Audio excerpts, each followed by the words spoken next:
Student কেমন আছো? I hope প্রত্যেকে শুধু ভালো না ভীষণ ভালো আছো। আজ আমরা এই ভিডিওতে উত্তর Dinajpur district inter school test এই পেপারের 12 দাগের যে 3টে কোশ্চেন আছে তার মধ্যে যে কোনো 2টি প্রশ্নের উত্তর দাও। এই কোশ্চেন পেপারের 3টে কোশ্চেনে আমরা সলিউশন করব। ওকে, তো চলো সময় নষ্ট না করে ফটাফট করে শুরু করে দিই। 1 নম্বর কোশ্চেনটা কি বলেছে প্রথমে আমরা মন দিয়ে একটু পড়ে নিই। কি বলেছে দেখো, একটি সমকোণী ত্রিভুজের সূক্ষ্মকোণ দুটির অন্তর 2π/5 রেডিয়ান। কোণ দুটির মান রেডিয়ান ও ডিগ্রিতে প্রকাশ করো। এটা আমাদের কোশ্চেন রয়েছে। প্রথমত একটা সমকোণী ত্রিভুজ অঙ্কন করি। দাগ নম্বর দিই, 12 দাগের এক একটা। দেখো এই হচ্ছে আমাদের একটা সমকোণী ত্রিভুজ। ওকে, এবারে এই কোণটা কত ডিগ্রি? অবভিয়াসলি 90 ডিগ্রি হবে। এবারে এই যে ত্রিভুজের এই কোণটার এই কোণটা কত ডিগ্রি হবে? এই দুটো কোণ কত ডিগ্রি হবে? সিম্পল কথা, ত্রিভুজের 180 ডিগ্রি হয় 3টি কোণের সমষ্টি। তাহলে এই কোণটা যদি একা 90 ডিগ্রি হয়ে যায়, কারণ কোশ্চেনে বলেছে সমকোণী ত্রিভুজ, তাহলে বাকি দুটো সমষ্টি কত হবে? অবভিয়াসলি 90। তাহলে ত্রিভুজের, আচ্ছা বাই দ্য ওয়ে এখানে আরেকটা কথা বলেছে, সূক্ষ্ম কোণ দুটি, এই যে আলফা আর এই বিটা, এই দুটো কোণ আমরা সূক্ষ্ম কোণ কেন হবে? কারণ একটা কথা বিচার করে দেখো, এই আলফা কোণটা কোনোদিন 90 ডিগ্রি হবে না। কেন হবে না? কারণ অলরেডি এটা 90 ডিগ্রি। হ্যাঁ ঠিক। আবার এটা যদি 90 ডিগ্রি হয়ে যায় তাহলে দুটো কোণ মিলে তো 180 হয়ে গেল, কিন্তু আমার দরকার 3টে কোণের সমষ্টি 180। সেজন্যই এই আলফা এবং বিটা কোণ দুটো কখনোই 90 ডিগ্রি হবে না। ওকে, তাহলে কি ধরি? ধরি সূক্ষ্ম কোণ দুটি, সূক্ষ্ম কোণ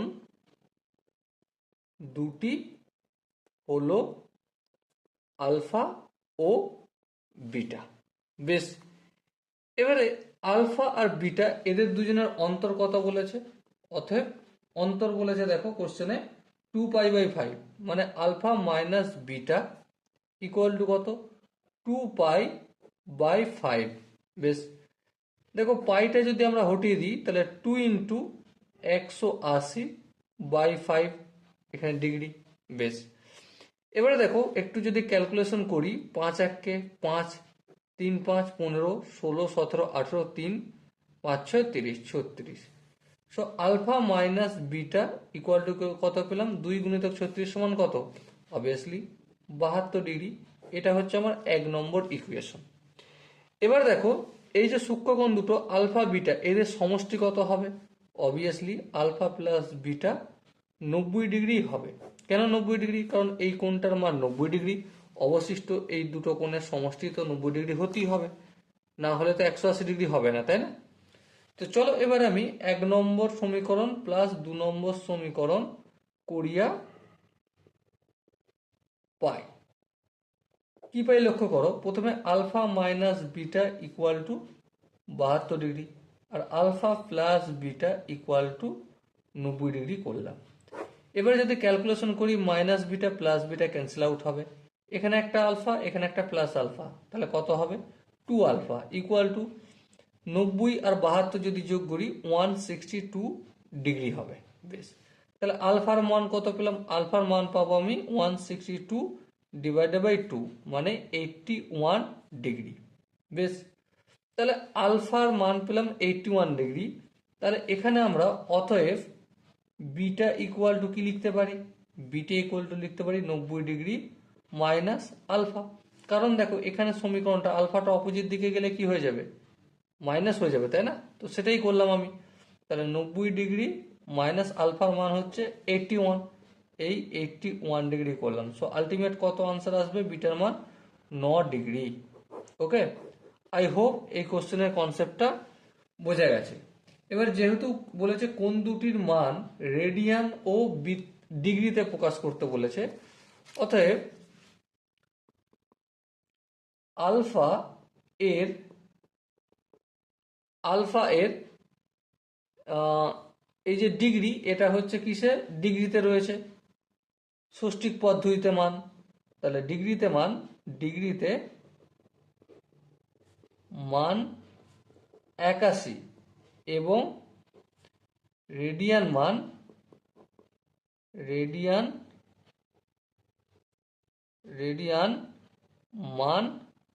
হবে এটা বোঝানোর জন্য আমি একটি ছোট্ট ক্যালকুলেশন রাফ এখানে ইউজ করছি, ঠিক আছে, যাতে তোমাদের বুঝতে সুবিধা হয়। আমরা কি জানি যে 180 ডিগ্রি মানে কি? 180 ডিগ্রি মানে পাই। তাহলে 1 ডিগ্রি মানে কত? Pi by 180। এবার 81 ডিগ্রি মানে কি? Pi into 81 degree by 180। Okay, এটা হলো। একটু যদি ক্যালকুলেশন করি 9 9 81, আর এখানটা যদি ক্যালকুলেশন করি 9 2 18, তাহলে আলটিমেট কত পেলাম? 9 পাই বাই 20, আর রেডিয়ানে চিনে সি এর মতো। ওকে, তাহলে এটা হলো। তাহলে রেডিয়ান মান হবে 9 পাই বাই 20 রেডিয়ান। এবারে বিটা এর ডিগ্রিতে মান 9 ডিগ্রি, চলো লিখে দাও 9 ডিগ্রি, এবং রেডিয়ানে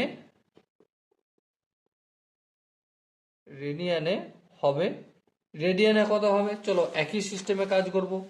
আমরা 1 ডিগ্রি সমান কত জানি? Pi by 180। তাহলে 9 ডিগ্রি সমান কত? 9 ডিগ্রি সমান পাই বাই 180 ইন্টু 9। ওকে, এবার যদি একটু কাটাকাটি করি, 9 1 9, আর এখানে 9 2 18 20, তাহলে আলটিমেট কি পেলাম আমি? পাই বাই 20 এ রেডিয়ান চিহ্ন।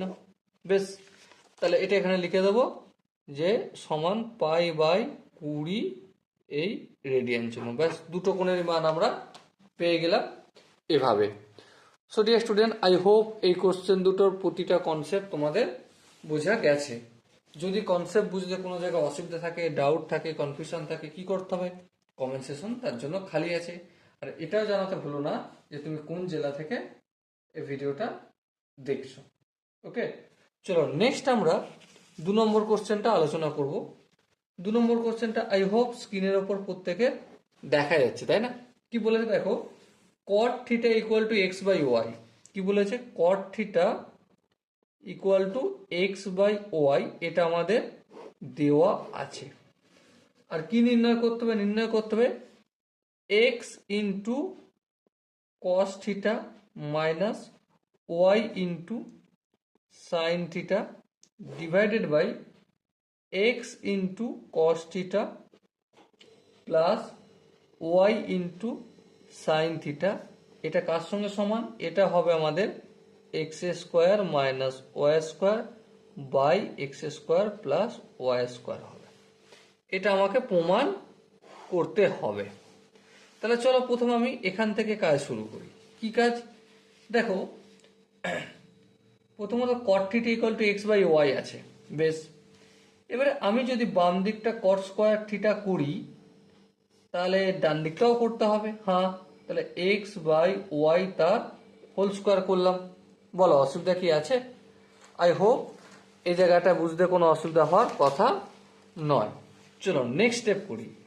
নেক্সট স্টেপ দেখো, নেক্সট স্টেপটা করার জন্য আমি একটা ছোট কাজ করব। কি কাজ? একটু রাফ ইউজ করব। রাফটা কি?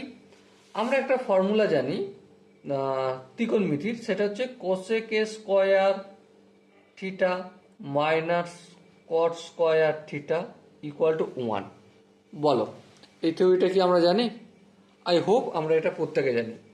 এবার দেখো, আমি এখানে আরেকটা কাজ করব। কোসেক স্কোয়ার থিটাটা যেমন আছে তেমন থাকবে, আর এই প্লাস 1টা সমানের ডান দিকে, যেটা বাম দিকে আনলে মাইনাস 1 হবে। আর কস স্কোয়ার থিটাটা মাইনাস আছে বাম দিকে, ডান দিকে নিয়ে গেলে প্লাস কস স্কোয়ার থিটা হবে। ওকে, বেশ, তাহলে এখানে আমি কট স্কোয়ার থিটার জায়গায় যদি কোসেক স্কোয়ার থিটা মাইনাস 1 লিখি, খুব কি অপরাধ করব? না। তাহলে চলো লিখে দিই। তাহলে কট স্কোয়ার থিটার জায়গায় আমি কোসেক স্কোয়ার থিটা মাইনাস 1 লিখলাম। আর এখানে এক্স বাই ওয়াই পুরোটা হোল স্কোয়ার, তার মানে X square by Y square হয় সূচকের ফর্মুলা। হ্যাঁ ঠিক। আই হোপ এই লাইনটা প্রত্যেকের বোঝা গেছে। এবার নেক্সট স্টেপ দেখো, next step cosec square theta যেমন আছে তেমন রেখে দিলাম, আর ডান দিকে X square by Y square করলাম, আর -1টা সমানের অপোজিট দিকে নিয়ে গেলে +1 হবে। বেশ হবে, কোনো অসুবিধা নেই। এবার দেখো কোসেক স্কোয়ার থিটা তা রাখলাম। এবারে এখানে একটু লসাগু ভগ্নাংশের যোগ বিয়োগ যদি করি কি পাবো, ওয়াই স্কোয়ার ভাগ করলে 1, একে এক্স স্কোয়ার দিয়ে গুণ করলে এক্স স্কোয়ার প্লাস এখানে একের নিচে কিছু নেই মানে ওয়াই স্কোয়ার সঙ্গে গুণ হয়ে যাবে, তাহলে এই ওয়াই স্কোয়ার হয়ে গেল। বেশ, এবার একটা কথা বলো, কোসেক স্কোয়ার থিটা মানে কি লিখতে পারি, 1/sin স্কোয়ার থিটা লিখতে পারি? হ্যাঁ লিখতে পারি। তাহলে এদিকে যেমন আছে X square plus Y square by Y square করলাম। এবারে দেখো বাম দিকটাকে আমি লবটাকে হর করছি, হরটাকে লব করছি, মানে এক দ্বারা ভাগ করছি। তাহলে ডান দিকটাকেও সেম কাজ করতে হবে। তাহলে sine square theta equal to Y square by X square plus Y square. Okay, এবারে এই জায়গাটা আমি একটু বক্স করে দিলাম, এটা আমাদের কাজে লাগবে 1 নম্বর। ঠিক আছে, এবার নেক্সট দেখো সাইন স্কোয়ার রয়েছে, স্কোয়ারটা যখন আমি সমানের অপোজিট দিকে নিয়ে যাবো তখন কি হয়ে যায়, অবভিয়াসলি রুট হয়ে যায়। তাহলে সাইন থিটা ইকুয়াল টু কি, পুরোটার under root of Y square by Y square plus X square, এটাই একটু ঘুরে রেখে দিয়েছি, আর কিছু করি নাই। তাহলে অতএব সাইন থিটা সমান কত, সাইন থিটা সমান ওয়াই স্কোয়ার রুট কেটে যাবে, হ্যাঁ, তাহলে কি থাকবে, ওয়াই পড়ে থাকবে। আর নিচে তো রুটটা তো সবার সাথে, উপরটার সাথেও নিচেটার সাথেও, নিচের স্কোয়ার আছে বলে তাই চলে গেল, কিন্তু এটা তো পুরোটা হোল স্কোয়ার নেই, তাহলে কি হবে, under root of X square plus Y square লিখবো। এখানেও একটা বক্স করে দিলাম, আমরা সাইন থিটার মান পেলাম। আরেকটু যদি ক্যালকুলেশন করি, 1 নম্বর সমীকরণ যে রয়েছে, 1 নম্বর সমীকরণ থেকে পাই, সমীকরণ থেকে পাই কি পাই, sine square theta equal to Y square by X square plus Y square. এটা লিখে নিই, sine square theta equal to Y square by X square plus Y square. এর পরের স্টেপটা করার জন্য আমাকে একটু রাফ ইউজ করতে হবে, চলো করে নিই সময় নষ্ট না করে। দেখো আমরা একটা ত্রিকোণমিতির ফর্মুলা জানি কি, sign square theta plus cos square theta equal two 1 হয়। হ্যাঁ ঠিক, তাহলে দেখো sign square theta equal to কি, অবভিয়াসলি 1 এই কস স্কোয়ার থিটা সমানের ডান দিক থেকে বাম দিক থেকে ডান দিকে নিয়ে যাচ্ছি, তাহলে মাইনাস হয়ে যাবে। তাহলে sine square theta equal two 1 minus cos square theta লিখতে পারি। তাহলে যদি লিখতে পারি তাহলে আমি এখানে সেম লিখে দেবো 1 minus cos square theta equal to Y square by X square plus Y square. Okay, I hope এই স্টেপটা প্রত্যেকের বোঝা গেছে। এবার একটা কাজ করব, ছোট্ট একটু কাজ, কি কাজ, এই 1টা যেমন আছে তেমন থাকলো, এই Y square by X square plus Y square এটা সমানের ডান দিক থেকে বাম দিকে আনবো, কিন্তু সামনে প্লাস আছে তাই মাইনাস করে দেবো। তাহলে এই Y square by X square plus Y square লিখলাম। আর এখানে মাইনাস কস স্কোয়ার থিটাটা সমানে বাম দিক থেকে ডান দিকে নিয়ে গেলে মাইনাসটা প্লাস হয়ে যাবে, তাহলে এই কস স্কোয়ার থিটা হলো। এই লাইনটা আর এখানে ধরছে না, তাই আমরা কি করব, এখানে করব। এবার দেখো একের নিচে কিছু নেই মানে 1 আছে, তাহলে X square plus Y square, আর একের লসাগু কি হবে, obviously X square plus Y square হবে। এবার direct X square plus Y square সঙ্গে একটা গুণ হয়ে যায়, তাই না, লসাগু কিচ্ছু করছি না, শুধু ভগ্নাংশে লসাগু করছি। এবারে এই এক্স স্কোয়ার প্লাস ওয়াই স্কোয়ারের সঙ্গে এই লসাগুটা ভাগ হলে 1 হয়, আর 1কে লব দিয়ে গুণ করলে ওটাই হয়ে যায়, তাহলে এই মাইনাস ওয়াই স্কোয়ার লিখে দিলাম। ইকুয়াল টু কি, কস স্কোয়ার থিটা যেমন আছে তেমন থাকলো। এবার দেখো minus Y square plus Y square কেটে গেল, তাহলে কি এসে দাঁড়ালো, এসে দাঁড়ালো আমার X square by X square plus Y square equal to cos square theta. অতএব কস থিটাটা যদি সমানের অপোজিট দিকে আনি তাহলে কস থিটা ইকুয়াল টু কি লিখতে পারি, রুটের ভিতরে X square by X square plus Y square. আরেকটু যদি ক্যালকুলেশন করে যাই, স্কোয়ার রুট কেটে যাবে, তাহলে এক্স হবে, কিন্তু এর তো হোল স্কোয়ার নেই, X square plus Y square, হরের কিন্তু হোল স্কোয়ার নেই, সেজন্য বাধ্য আমাকে রুটের ভেতরেই লিখতে হবে। এই জায়গাটুকু যদি প্রত্যেকের বোঝা যায় তো অবশ্যই তোমরা লাইক শেয়ার করে দাও, আর যদি না বুঝতে পারা যায় তাহলে অবশ্যই কমেন্টে জানাও যে না দাদা বুঝতে পারা যায়নি। চলো এরপর নেক্সট দেখো, লেফট হ্যান্ড সাইড লিখবো। লেফট হ্যান্ড সাইড মানে বাম পক্ষ। বাম পক্ষ কি আছে, X into cos theta, X into cos theta minus Y into sine theta, divided by কি আছে, X into cos theta plus Y into sine theta. এবারে দেখো ছোট্ট কাজ করবো, কি কাজ, এক্স ইন্টু কস থিটার মান কত, দেখো কস থিটার মান এই এখানে আমরা বের করে নিয়েছি অলরেডি, কি X by under root of X square plus Y square minus Y into কি, Y into sine theta, sine থিটার মান কত, Y by under root of X square plus Y square. বেশ, নিচেও এক, এক্স ইন্টু কস থিটা মানে কি, X by under root of X square plus Y square, plus চিহ্ন আছে, Y into Y by under root of X square plus Y square. এরপর দেখো এবারে একটু ছোট ছোট ক্যালকুলেশন করবো, আর এখানেই গল্পটা শেষ করে দেওয়ার চেষ্টা করবো। এক্স এর সঙ্গে এক্স গুণ করলে এক্স স্কোয়ার হবে। তার আগে দেখো এখানে হরগুলো এক হলে লসাগু কি হয়ে যায়, অবভিয়াসলি ওটাই লসাগু হয়ে যাবে, X square plus Y square হবে। এবারে দেখো X under root of X square plus Y square লসাগু হলে এটা ভাগ করলে এক হয়, এককে এক্স ইন্টু এক্স দিয়ে গুণ করলে X square minus Y square হয়। হরটাও ঠিক সেম সিস্টেম করব, নিচের অংশটা X square plus Y square লসাগু এক হবে, এক্স এর সঙ্গে এক্স গুণ করলে X square plus Y square হবে। এবার দেখো এখানেও হর যা এখানেও তাই হর কেটে গেল, সো আলটিমেট আনসার কি আসলো, X square minus Y square by X square plus Y square. এটাই হচ্ছে রাইট হ্যান্ড সাইড প্রমাণিত। Okay, so dear student, I hope তোমরা এই জায়গাটাও বুঝতে পেরেছো। এখানে যত যত কনসেপ্ট আমি কাজে লাগিয়েছি প্রতিটা কনসেপ্ট আই হোপ তোমরা বুঝতে পেরেছো। যদি কোনো জায়গায় কনসেপ্ট বুঝতে অসুবিধা থাকে, ডাউট থাকে, কনফিউশন থাকে, তার জন্য কি করতে হবে, কমেন্ট সেকশন খালি আছে, কমেন্টে জানাও। ওকে, চলো নেক্সট আমরা কোন কোশ্চেনটা করব, নেক্সট আমরা তিনেরটা করব। তিনের কোশ্চেনটা কি বলেছে প্রথমে আমরা মন দিয়ে একটু পড়ে নিই। কি বলেছে দেখো, দেখাও যে tan 15 degree equal plus cot 15 degree equal to sec square 15 degree by under root of sec square 15 degree minus 1। Okay, প্রথমে তিনের দাগ নম্বর দিই। কি আছে, tan 15 degree plus cot 15 degree equal to কি দেখাতে হবে, sec square 15 degree by under root of sec square 15 degree minus 1। এটা আমাকে প্রমাণ করতে হবে।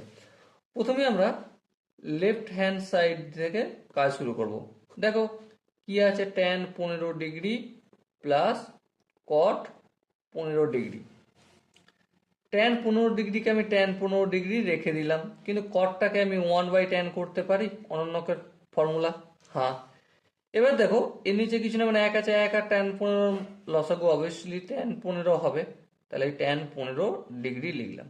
এবার tan 15 ডিগ্রি লসাগু হর যখন এক থাকে তো ডাইরেক্ট গুণ করে দিই, তাই না, tan 15 ডিগ্রির সঙ্গে tan 15 ডিগ্রি গুণ করলে tan square 15 degree plus tan 15 ডিগ্রিকে tan 15 degree ভাগ করলে এক, একে এক দিয়ে গুণ করলে এক হয়। এবার আমি যে কথাটা বলবো সেটা হচ্ছে sec square theta minus tan square theta equal to কি 1 হয় কি হয় না, হ্যাঁ হয়, নো প্রবলেম।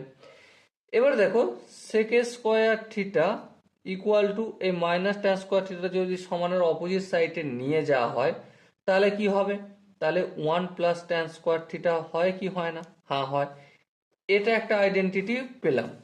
আর একটা আইডেন্টিটি কি, এখান থেকেই করব, এই মাইনাস tan স্কোয়ার থিটাকে অপোজিট দিকে নিয়ে যাব, sec স্কোয়ার থিটা মাইনাস এই এটা প্লাস 1 আছে সমানের ডান দিকে, এটা বাম দিকে আনলে মাইনাস 1 হবে, আর এই মাইনাস tan স্কোয়ার থিটা বাম দিক থেকে ডান দিকে নিয়ে গেলে প্লাস tan স্কোয়ার থিটা হবে। এবার স্কোয়ার আছে, স্কোয়ারটা যদি আমি অপোজিট সাইডে নিয়ে আসি তাহলে কি হয়ে যাবে, রুটের ভেতরে হয়ে যাবে sec square theta minus 1 equal to tan theta. এবার দেখো, এবার সিম্পলি একটা কাজ করে দাও, tan square 15 degree plus 1, tan square 15 degree plus 1 মানে কি 1 plus tan square theta. Simply কি হয়ে যাবে, sec square theta, sec square থিটার বদলে এখানে কি লিখবো, সেক স্কোয়ার 15 ডিগ্রি। এবার দেখো ট্যান 15 ডিগ্রি, ট্যান থিটা মানে কি under root of sec square theta minus 1। শুধু সিম্পলি এখানে একটা কাজ করব, সেক স্কোয়ার থিটার জায়গায় 15 ডিগ্রি মাইনাস 1 করে দেবো, আর এটাই আমাদের রাইট হ্যান্ড সাইড প্রমাণিত হলো। Okay, so dear student, I hope এই কোশ্চেনটার প্রতিটা কনসেপ্ট বোঝা গেছে। যদি কনসেপ্ট বোঝা যায় তাহলে সাবস্ক্রাইব করে রাখো, আর যদি না বোঝা যায় তাহলে কমেন্ট সেশন তো খালি আছে, কমেন্টে জানিও। সো দেখা হচ্ছে পরবর্তী সেশনে, ততক্ষণ পর্যন্ত ভালো থেকো, সুস্থ থেকো এবং জয় হিন্দ।